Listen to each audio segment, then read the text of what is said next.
देखिए, अभी तक जो आरोपी है उससे पूछताछ की जा रही है और जो रोहतक पुलिस है उसका ये कहना है कि जो सीसीटीवी कैमरा फुटेज थे, क्योंकि जो वो अब अपने बयान में कह रहा है पुलिस के सामने, उन बयानों की तस्दीक करवानी ज़रूरी है, क्योंकि पुलिस को उसने ये बोला है कि वो काफ़ी समय से जानता था और उसने घर में ही हत्या की थी और उसके बाद हिमानी नरवाल की हत्या करके उसके शव को सूटकेस में डाल दिया था और घर से ही लेकर गया था। पुलिस उसके फ़ोन को ट्रेस कर रही थी, क्योंकि टेक्निकल सर्विलांस का इस्तेमाल किया गया था ताकि उसका फ़ोन का पता लग सके। अभी इस वक्त आरोपी की गिरफ्तारी हो चुकी है। एक आरोपी है जो काफ़ी ये दावा कर रहा है कि काफ़ी समय से वो जानता था हिमानी को और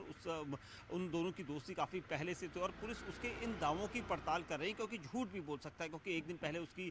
जो हिमानी नरवाल है उनकी माँ ने ये बोला था कि वो कांग्रेस में काफ़ी तेज़ी से अपना कद बढ़ा रही थी और रोहतक में अक्सर वो कांग्रेस के नेताओं के साथ रही थी और राहुल गांधी के साथ भी उनकी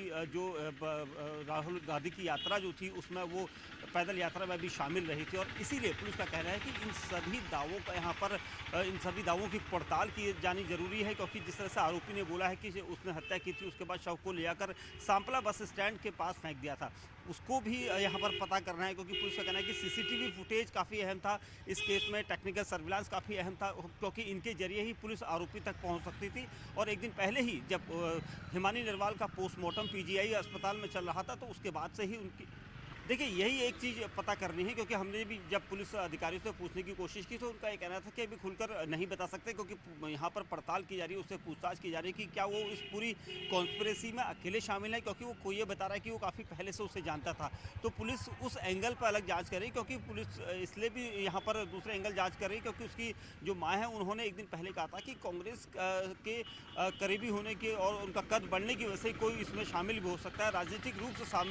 शामिल हो सकता है। तो इस एंगल को भी पुलिस यहाँ पर पड़ताल कर रही है, क्योंकि जो आरोपी इस वक्त पुलिस की गिरफ्त में है, पुलिस उससे लगातार पूछताछ कर रही है, पूरा सीक्वेंस पता कर रही है कि कैसे उसने हत्या की और उसके बाद शव को किस तरीके से लेकर गया, सांपला बस स्टैंड पर शव फेंका गया, ब्रीफकेस को फेंका गया। तो ये सारे एंगल के साथ ही पुलिस ये भी पता कर रही है कि क्या किसी के इशारे पर उसने ये सब किया या नहीं, क्योंकि परिवार का जो आरोप एक दिन पहले लगातार न्यूज़ 18 इंडिया के सामने वो आरोप लगा रहे थे, तो उन आरोपों की सच्चाई को भी जानना जरूरी है और पुलिस इस पूरे एंगल की एक एक पड़ताल यहाँ पर कर रही है। और उनका कहना है कि हम कोशिश ये कर रहे हैं कि ज़्यादा से ज़्यादा उससे पूछताछ कर सके और इसीलिए उससे अभी थाने में पूछताछ की जा रही है।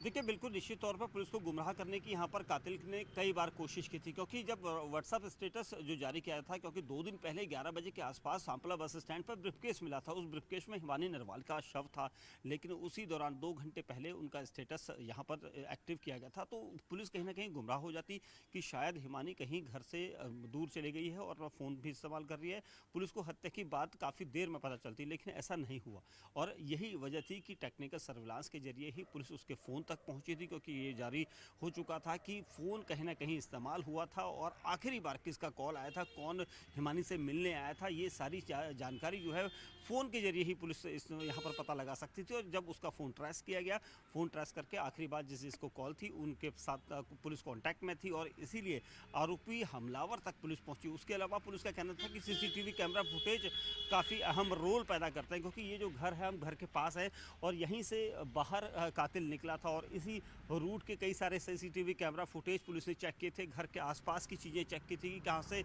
कैसे ले जा सकता है, कौन शख्स आया था, कार लेके आया था, गाड़ी लेके आया था, किस चीज़ में आया था और वो ब्रीफकेस को कैसे लेकर गया। तो ये सारी चीज़ें सीक्वेंस क्राइम सीन का जो था वो 25 किलोमीटर के दायरे में सभी कैमरा फुटेज को चेक किया गया था और टेक्निकल सर्विलांस का इस्तेमाल किया गया था और तब जाकर आरोपी हमलावर तक पुलिस पहुंची है। अब पुलिस ये पता लगा रही है कि क्या उसने इस पूरी वारदात को अकेले अंजाम दिया या इसके पीछे कोई दूसरे लोग भी शामिल थे, क्या कोई किसी तरह की कोई साजिश थी या नहीं, ये भी पता लगाया जाना बहुत ज़रूरी है, क्योंकि एक दिन पहले ही न्यूज़ 18 इंडिया पर उनकी मां ने ये आरोप लगाए थे कि कांग्रेस में अपना कद ऊंचा कर रही थी उनकी बेटी और हो सकता है कि उसी कद ऊंचा करने को लेकर कुछ उसके दुश्मन बन गए हों और इसीलिए उन्होंने उसकी हत्या की गई हो या उसको गायब करने के पीछे उनका हाथ हो। तो फिलहाल पुलिस इन सभी सवालों का यहाँ पर पता लगा रही है। जी।